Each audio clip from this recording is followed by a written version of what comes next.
Well, public art contributes billions of dollars to the global economy, revitalizing urban areas, increasing property value, attracting tourists, and spurring employment in creative industries.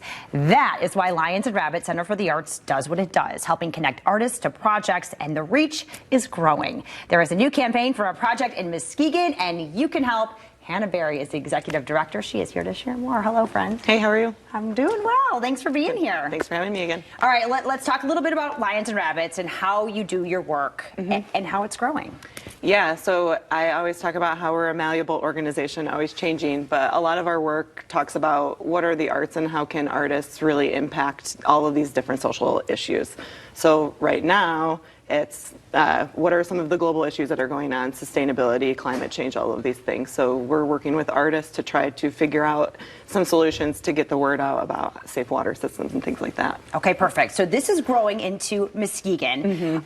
Tell us what just happened and what's going on now as part of this fundraiser. Yeah, so we just opened a Patronicity Match campaign. That's the dollar for dollar match with the MEDC. We have been painting drains in Grand Rapids for a while, and obviously Muskegon has a lot of water and they care about it. So some people came to us and they were like, how can we bring some of the programming that you have in Grand Rapids up to Muskegon? We've been working alongside of those partners, from Miller Knoll to the schools to the city, several different people, to really think about how are some intentional ways Lions and Rabbits can come into Muskegon and put up art with local residents. So now this match campaign is a campaign to talk about mural that is just going up on Bunker Elementary, and then as well as 30 storm drains painted throughout Muskegon by Muskegon-based artists. I love that. I love that. So this truly, everybody who donates at this point, that dollar is actually going to be $2. Yep, that dollar will be doubled. The MEDC is doubling up to $50,000. Miller Knoll just gave us a great contribution in there too. So it's really about getting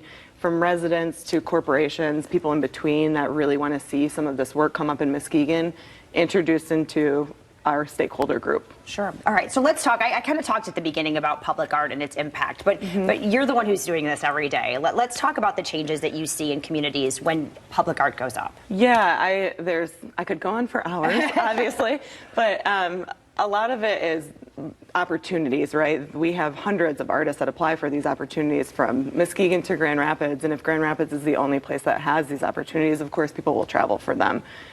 We believe that artists are the community stakeholders in their region who can promote all of this change. So if we can bring these programs to them and really empower them to do this kind of work, then we'll have an ecosystem of creative community development.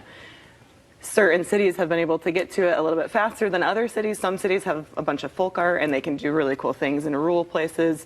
Other cities are, okay, how do we really bolster this, or maybe just kind of tweak the system that we have to make sure that there's a little bit more access for different kinds of arts to come into the community. So that's really what we focus on, really bridging that gap between the artists and then the city. Absolutely. And Muskegon really has a tie, lots of ties to art. They have an amazing museum. Do you have applications that open now for artists too? We have 20 storm drains that we are holding open until the 11th. So you can apply on our website to do that. We would love to see some more Muskegon-based artists. We have student artists from Muskegon Public School that will be painting alongside of us too. So I think there's 12 to 13 students that will be doing this. But really it is an opportunity for that cross collaboration. There are so many great organizations that are doing so many different but compatible in the same lane work over in Muskegon. So if we can start to bring that lane together, we can see the change through all these organizations together. Wonderful. So yeah, lots of opportunities for artists, people to invest in Muskegon, in the community. How can people get involved in this? Yeah, so we have a match campaign. It's open today. So it's, if you go to patronicity.com/Muskegon Arts, you'll be able to find it. You can donate anywhere from $1 to $10,000. So whatever your heart desires. Other than that, the application for Storm Drain Artists is open at lionsandrabbits.com. You can find it under the artist page, and it's a really, really easy application. Notifications will go out for that on the 11th, and then drains will be painted through August, where the campaign is open. Okay, perfect. And so they have until August first to donate. Yep. And then you can take a look around Muskegon and see those storm drains being painted. Yeah. Wonderful. Hannah, thank you so much for being here. Yeah, and thanks for all you having do me. for our communities and West Michigan. So make a donation now. Every dollar is doubled from the Patronicity campaign. Patronicity.com/Muskegon Art. And of course, you want to be an artist, you want to paint one of those storm drains, lionsandrabbits.com. We'll be right back.